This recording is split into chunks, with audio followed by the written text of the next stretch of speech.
We're coming, and we ain't backing down. We don't need a bunch of cats in here looking in the mirror. Everybody just do your job. You understand that? Hey, will you shut up? I'm bitterly disappointed with the officiating today. Guys being dudes. And they run through our like through a tin horn, man. Thank you, Lee. Well, Alex, brother, it's a new one on me. A Tuesday afternoon of a game week firing in which it is apparently not some weird conduct deal or something other than they're awful. Right. This is not an emergency show. We're not abusing the label for a guy getting fired. The sanctity of the emergency show is important. Who everyone knew was going to get fired. This is not an emergency, but it is weird. In fact, it makes me ask some questions when I see things like the athletic director who apparently was working at will without a contract. He was working, that is my understanding, he was working at will without a contract after his contract expired. And he gets a contract extension or it's announced more or less concurrent. It's not announced, it's reported. He was asked about it in the press conference, was Chad Weiberg, the athletic director, and he said that it is not done and kind of scuttled that. It has been reported, not announced. Little funky though. AD contract stuff. Yes. Firing a guy on a Tuesday.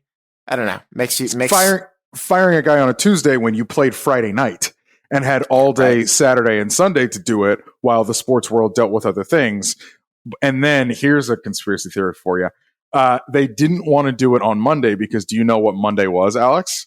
Let's see. Tuesday is the Jewish New Year, but I don't think that's what it was in this No, case. I don't think they were observing. Happy New Year to you, my friend. Thank you. And to our listeners, yes. What is the theory? What is the theory? The theory is that this is just a theory. Please, it's just a theory. Monday was the anniversary of I'm a Man, I'm 40. Well, that's fair. Wouldn't want to fire him on I'm a Man, I'm 40 day. What on a happy day. 59, 58? Gotta How many be years ago something was like that? Gotta be something like that. Okay.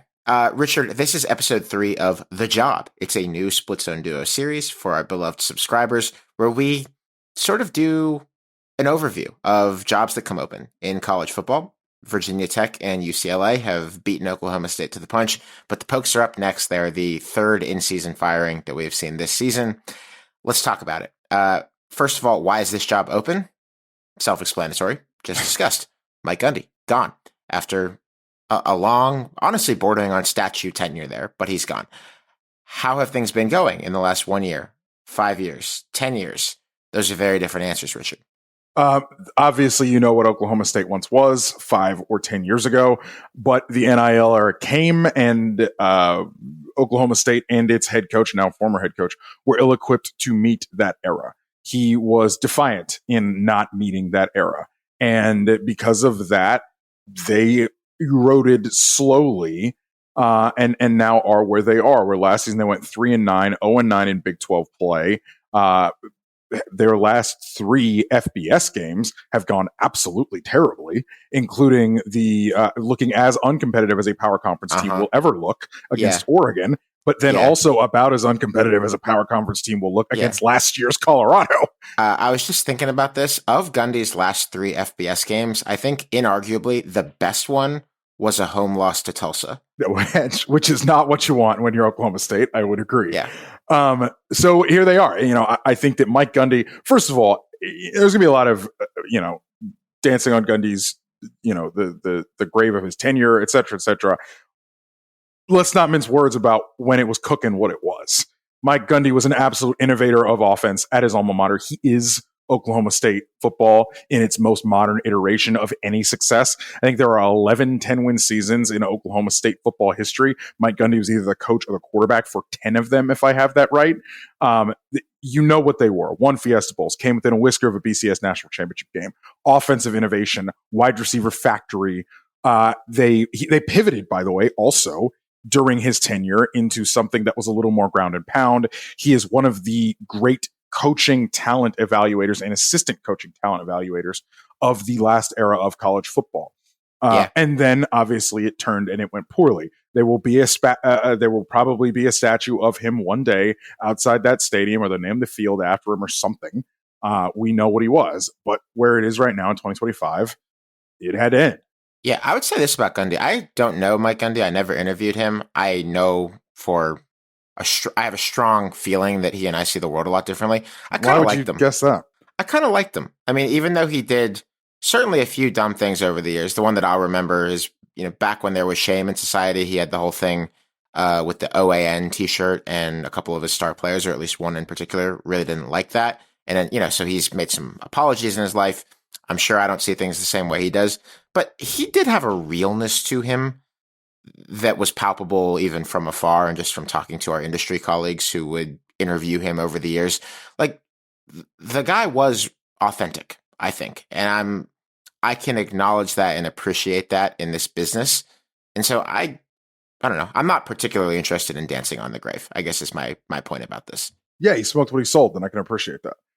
Where Oklahoma State is at right now is now fascinating. We sort of mentioned the AD uncertainty, let's call it, off the top. I don't have the direct quote, so forgive me, but I'm pretty sure Gundy said that over the last 3 years combined, their roster was like $7 million. He did. I went back and checked that was this. what it was. Yes. Okay. Look, he failed for money reasons that we'll talk about, but I think some of the specifics that were well within his control. Well, the money thing was somewhat within his control because he was resistant to going in this direction publicly. But in particular, just the football of it all the last couple of years, line play, that won't shock anybody. But I think the telling thing is Ollie Gordon goes from unanimous All-American to very mediocre Big 12 running back to getting carries in the NFL in September of his rookie season this year. That tells you something about what was around him last year at Oklahoma State for that total bust of a year.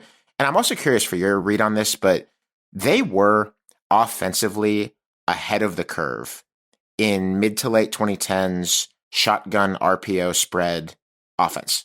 They were really good at it. Yeah. In the time when teams were just figuring this out, they were one of the best. And you saw the numbers that Mason Rudolph put up on the heels of Brandon Weeden putting up there was, I think, a quarterback or two in between Weeden and Rudolph, but I'm just rattling off names of guys without who a were real doubt. bucket getters.